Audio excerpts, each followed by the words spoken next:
You don't realize how broken someone is until you try to love them, until your hands filled with warmth and love reaches for them only to find out that they're too afraid to reach back.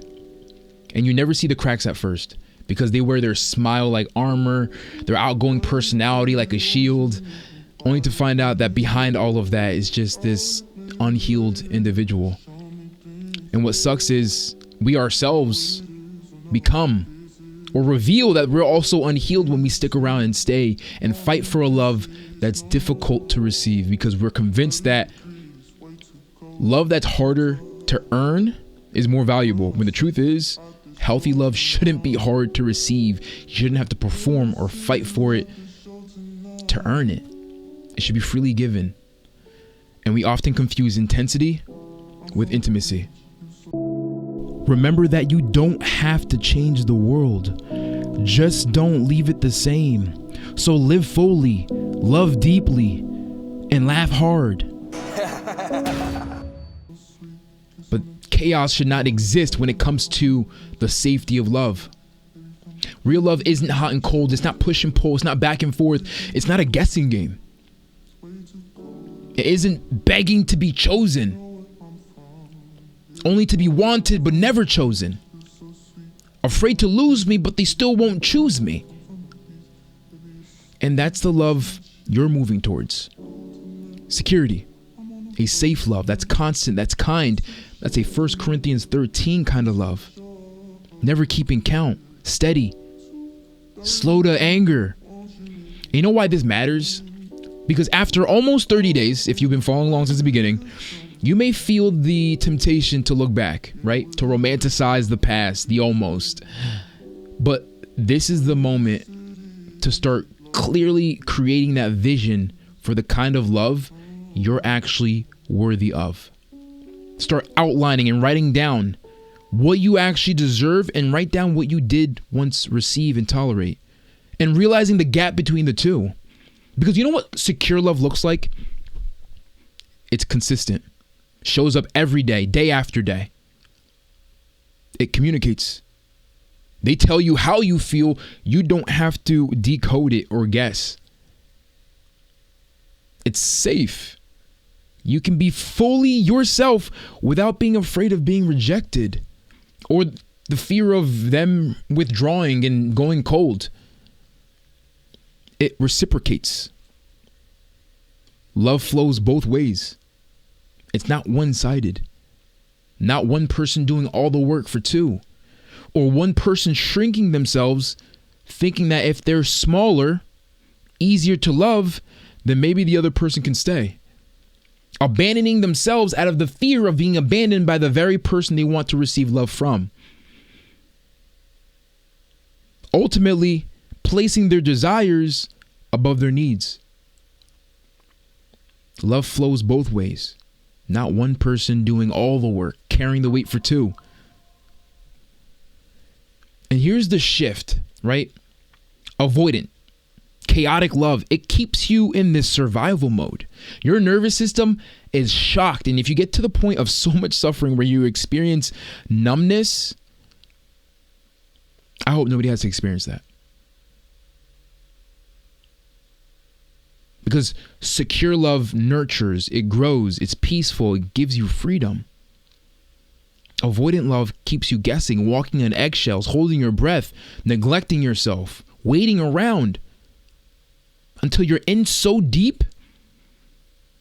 A piece of you convince yourself that this is normal. If you fight a little bit harder, neglect yourself a little bit more, maybe, just maybe, they'll eventually grow, heal, and give me the love that I deserve. The real question I want you to ask is, if you've been in that situation, I've been there. Ask yourself, why'd you stay? Why'd you accept that? Why are you there? Because you know that's not what you deserve. And you think if you wait around any longer, they'll eventually just magically show up. Did you know that the fact that you stay, that you're staying is enabling, you staying is enabling them not to change? Because why would they need to change if you're willing to tolerate and accept how they're showing up now? You can tell them how you deserve more and you need X, Y, and Z from them. But if you stay anyways, even after they don't show up and give you the love that you need, you're telling yourself and them that it's acceptable and they don't need to change. Because what happens if they don't change? You're still in the picture. Are you going to leave based off of your actions so far? No. So from a cognitive behavioral therapy perspective, the old thought is the passion, the inconsistency, the chase. That means they care. That means I just need to show them more of me caring. And the intensity in the relationship in the beginning means that they care, that they once cared. When the reframe should be going from that thought process to the stability is what proves they care. The consistency is what proves they care. The communication is what proves they care. The growth is what proves they care. Anything outside of that, I'm just tolerating and accepting. And how do you expect someone to know your true worth and value if they continue to have access to you on a discount? Not meeting all the requirements on what it means to hold that position of your partner in your life. They're underqualified. If they can't give you communication, safety, clarity, peace, emotional connection, they don't have the requirements needed to fill those shoes in that position. So why are you allowing them to be underqualified to be in that position to try to love you or not love you? Now the verse, 1 John 4 verse 18 says, there is no fear in love. Oh, there is no fear in love. That's real. Then it goes, but perfect love drives out fear, because fear has to do with punishment. There is one who fears. It says the one who fears is not made perfect in love. So the verse says from the beginning to end, there is no fear in love, but perfect love drives out fear, because fear has to do with punishment. The one who fears is not made perfect in love. This verse speaks directly to the fact that love has to feel safe, not hot and cold, not inconsistent. True love, secure love, drives out fear, as the Bible says. And it doesn't keep someone guessing or walking on eggshells. So, practical step here.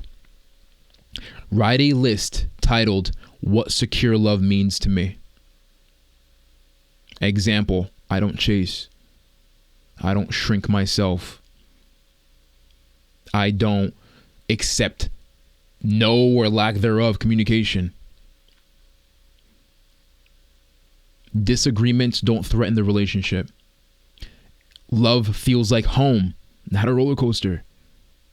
Keep the list visible as a reminder of what you're working towards. And if it's not present in that relationship, then that's not a relationship you should be present in. Journal prompt for today. What qualities of secure love do I want to experience in my next relationship? And how can I begin practicing those qualities in the way I love myself right now? Oh, I love that. Because what this is ultimately saying is the love you want should be the same kind of love you give to yourself. And a person who hates themselves will punish you for loving them. Because if they're incapable of loving themselves, that means they're also incapable of loving you. They hate themselves. And now you're left suffering, trying to receive a love from someone who doesn't love themselves. You're not just leaving behind what broke you. You're walking towards something healthier, safer, more real. We get so hung up on what we're walking away from that we forget about what we're walking towards, which is ourselves. That person wasn't able to give you your needs, but you wanted that person.